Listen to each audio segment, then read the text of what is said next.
Good morning everyone. आज हम plague के बारे में पढ़ेंगे। प्लेग क्या होता है? प्लेग एक इन्फेक्शियस डिजीज़ है जो रोडेंट्स यानी कि लंबे दांत वाले जैसे चूहे, खरगोश इत्यादि में पाया जाता है और इसका कॉजेटिव एजेंट होता है यर्सीनिया पेस्टिस। ये जर्म चूहों में पाया जाता है और चूहों इत्यादि रोडेंट्स से इंसानों में फैलता है। अब ये जो प्लेग है इसको ब्लैक डेथ भी कहते हैं क्योंकि जब भी ये फैलता है तो बहुत सारे लोगों की मौत होती ही होती है। अब प्लेग खतरनाक क्यों है? ये इसलिए खतरनाक है क्योंकि दुनिया ने इसके बहुत सारे एपिडेमिक और पेंडेमिक देखे हैं और वो भी कई सालों से। ये माइक्रोब यर्सीनिया पेस्टिस जो है ये बहुत सारे टॉक्सिन्स रिलीज़ करता है जो कि लाइफ के लिए बहुत ख़तरनाक है। अब जो पेंडेमिक फैलता है प्लेग से वो कुछ इस तरह फैला है कि 541 एडी में जस्टिनियन प्लेग फैला था जो रिपोर्टेड सबसे पहले है हमारे पास, जो कि अफ्रीका से इजिप्ट से मेडिटेरेनियन रीजन में गया, जिसने 5,000 से 10,000 लोगों की जान गई, वो भी एक ही दिन में, जिसने 50 मिलियन तक लोग, जो कि 25% ऑफ वर्ल्ड पॉपुलेशन है, इतने लोगों की मौत हुई थी उस समय में। फिर जो ब्लैक डेथ थी असली में जिसका नाम ब्लैक डेथ पड़ा तो वो 1300 मतलब 1300 ईस्वी में जब यूरोपियन रीजन में ये फैला तो उसने 1/3 लोगों की मौत हो गई। अब इसकी वजह से इसका नाम ब्लैक डेथ पड़ा। फिर जब 1800 और 1959 से में जब ये फैला तो इसने चाइना, हांगकांग, इंडिया, ऑस्ट्रेलिया और नॉर्थ एंड साउथ अमेरिका को कवर किया। इसमें भी 15 मिलियन लोगों की मौत हो गई।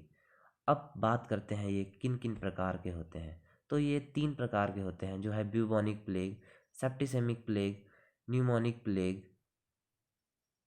तो ब्यूबोनिक प्लेग कुछ इस तरह का है कि इसमें सडन फीवर, चिल्स और हेडेक होती है, जिसके बाद लिम्फ नोड्स स्वेलो कर जाते हैं। हमारे बॉडी में कई जगह लिम्फ नोड होते हैं, पर इस केस में स्पेशली आर्म्स, नेक्स और ग्रोइन्स के लिम्फ नोड स्वेल हो जाते हैं, मतलब उनमें सोजिश आ जाती है।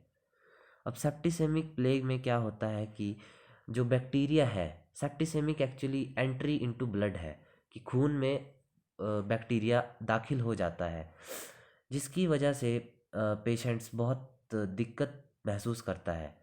ब्लीडिंग होती है उसके नाक और मुंह से। इवन स्किन अगर आपकी सही भी रहेगी तो इंटरनल ब्लीडिंग ज़रूर होगी और उसी के साथ स्किन मरने भी लग जाती है, उसमें काला काला सा रंग निकल आता है। इसी दौरान आपको वॉमिटिंग यानी उल्टी, डायरिया, दस्त और पेट में दर्द, स्टमक एक भी हो सकती है और शॉक्स भी एक्सपीरियंस होते हैं। न्यूमोनिक प्लेग कुछ रेयरेस्ट है, मतलब ये बहुत ही कम देखने को मिलता है, पर ये बहुत ही खतरनाक भी है। इसमें बैक्टीरिया हमारे लंग्स में एंट्री कर लेता है, मतलब लंग्स में दाखिल हो जाता है। तो अगर ये एक बार लंग्स में दाखिल हो गया तो जो पेशेंट है या फिर जो भी आदमी जिसे ये हुआ है उसे सांस लेने में दिक्कत होगी, निमोनिया जैसी कंडीशन हो जाएगी। ये खतरनाक इसलिए है क्योंकि इसमें ब्लीडिंग होती है और जो हम खांसते हैं यानी कफ, उसमें भी खून निकलता है। ये न्यूमोनिक प्लेग इन तीनों प्लेग्स में सबसे खतरनाक है। अब यर्सीनिया पेस्टिस के बारे में थोड़ी जानकारी आपको दूं तो ये 1894 में फ्रेंच बैक्टीरियोलॉजिस्ट अलेक्जेंड्रे यर्सिन ने डिस्कवर किया था। अब जैसा कि आप यर्सिन इसका नाम देख रहे हैं, उसी से इसके जीनस का नाम यर्सीनिया भी पड़ा। उन्होंने ये डिस्कवर किया कि ये फैमिली एंटेरोबैक्टीरिएशियस से ही बिलोंग करता है और एक ग्राम नेगेटिव बैक्टीरिया है। मतलब जब इसमें ग्राम स्टेनिंग करेंगे तो ये सिर्फ सेफ्रोनिन का कलर देगा। ये फैकल्टेटिव एनारोब है, मतलब ये बिना ऑक्सीजन के ज़िंदा रह सकता है, पर अगर ऑक्सीजन भी होगी तो भी ये ज़िंदा ही रहेगा। और इस यर्सीनिया पेस्टिस की खास बात यह है कि जब ये इंसान के शरीर में एंट्री लेता है तो जो फैगोसिटिक सेल है, जो इम्यून सिस्टम का बहुत इंपॉर्टेंट पार्ट है, जिससे जो मतलब बाहर से आने वाले बैक्टीरिया को ख़त्म कर देता है खा के, ये उनमें सर्वाइव कर जाते हैं, मतलब ज़िंदा रहते हैं। फिर यहाँ से ये बाकी इम्यून सेल में जाते हैं और सेल डेथ यानी एपोप्टोसिस को शो करते हैं। और इसके बाद जब ये सब कुछ कवर कर लेते हैं तो सारे इम्यून रिस्पॉन्स बंद हो जाते हैं। अब इनके होस्ट के बारे में बात करें, होस्ट मतलब ये किस में असली में पाए जाते हैं, तो यर्सीनिया पेस्टिस रोडेंट्स में पाए जाते हैं। रोडेंट्स जैसा कि मैंने आपको बताया था चूहे, पर चूहों के अलावा ये आपको स्क्विरल्स यानी गिलहरी, खरगोश, इन सब में भी मिलेंगे। यही इनका असली होस्ट है, इन्हीं में ये असलियत में पाए जाते हैं। पर ह्यूमंस एक एक्सीडेंटल होस्ट है, मतलब गलती से ये ह्यूमंस में आए और इन्होंने यहाँ भी रहना शुरू कर दिया।